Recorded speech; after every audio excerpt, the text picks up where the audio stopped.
Mi nombre es Elina Tirapu y bueno, el día de hoy hemos soldado 3 placas en forma de X.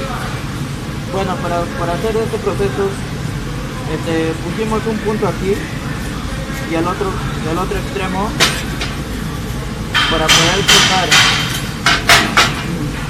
Bueno, de ahí estamos rellenando con electrodos revestidos 7013.